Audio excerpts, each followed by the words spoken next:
Bonjour à tous, le Salon de Genève c'est parti et en attendant de vous livrer nos images exclusives, voici de nouvelles actus en provenance des bords du lac Léman et d'ailleurs.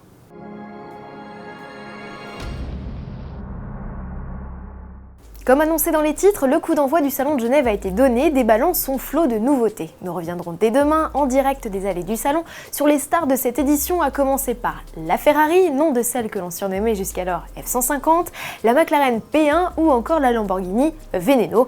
Il y aura bien sûr de l'actualité chez les Françaises avec le Renault Captur, le Peugeot 2008 et le Citroën C4 Picasso 2. En attendant de les découvrir, filons chez Toyota. Quelques heures avant l'ouverture des portes du salon, le constructeur japonais a dévoilé ses deux grosses têtes d'affiche, le concept Hi-Road et la FT86 Open. Commençons par le cabriolet sportif. Cette déclinaison cheveux au vent de la GT86 n'est encore qu'un concept malgré son degré pointu d'aboutissement. Toyota a fait le choix d'une capote en toile. Et bien que celle-ci se loge dans le coffre, le volume serait inchangé. À bord, l'ambiance est encore plus classique que sur le coupé avec une planche de bord dépourvue d'écran multimédia. Il est remplacé par 3 mini-compteurs et un support de téléphone. Sous le capot, enfin, Toyota conserve le 4 cylindres à plat de 200 chevaux partagé avec la Subaru BRZ. Cette concept FT86 Open devrait prochainement voir le jour. Officiellement, Toyota attend les réactions du public. Officieusement, il s'agit surtout de faire évoluer l'outil de production pour permettre sa commercialisation. Autre nouveauté de Toyota, celle-ci est plus atypique puisqu'il s'agit d'un engin à 3 roues baptisé Hi-Road. Après un teaser, voici toutes les photos et surtout la vidéo du modèle. Cet engin 100% électrique est en quelque sorte un concurrent du Renault Twizy, à la différence que celui-ci propose un habitacle totalement hermétique, qu'il est aussi large qu'une moto et prend de l'angle en virage. Si l'on pouvait reprocher au Twizy une autonomie limitée à 100 km, que dire de l'Hi-Road, capable de parcourir 50 km à la vitesse stabilisée de 30 km/h. Bref, un engin urbain par excellence.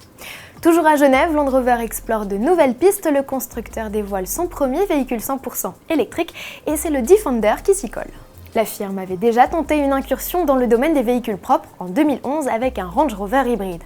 En lieu et place du traditionnel bloc diesel, le constructeur a greffé sur le Defender un moteur électrique de 94 chevaux, autonomie annoncée 80 km. Et pour démontrer les aptitudes, les ingénieurs n'ont pas hésité à le traîner dans la boue, son terrain de jeu de prédilection. Le plus surprenant, voir un tel mastodonte capable de franchissements divers et variés dans le plus grand silence. Réinterpréter un mythe, une discipline à laquelle s'est également prêté Mercedes, pas de version électrique du Classe G à l'horizon, mais une étonnante déclinaison 6 roues motrices. Il s'agit d'une version civilisée du modèle utilisé par l'armée australienne. Avis aux intéressés, ce truck doté du V8 de 145 chevaux, piqué au Classe G 63 AMG, s'offre 5 différentiels autobloquants, de quoi grimper aux arbres. Reste qu'avec ses près de 6 mètres de long, il devrait être plus à l'aise sur les grandes étendues désertiques que dans les centres-villes, même si l'on imagine bien les stars américaines à son volant. Enfin, côté tarif, il sera le deuxième modèle le plus cher de la marque, derrière la SLS AMG Electric Drive, déjà facturée plus de 420 000 €. Je vous donne rendez-vous à demain en direct des allées du Salon de Genève pour découvrir toutes les nouveautés. À demain.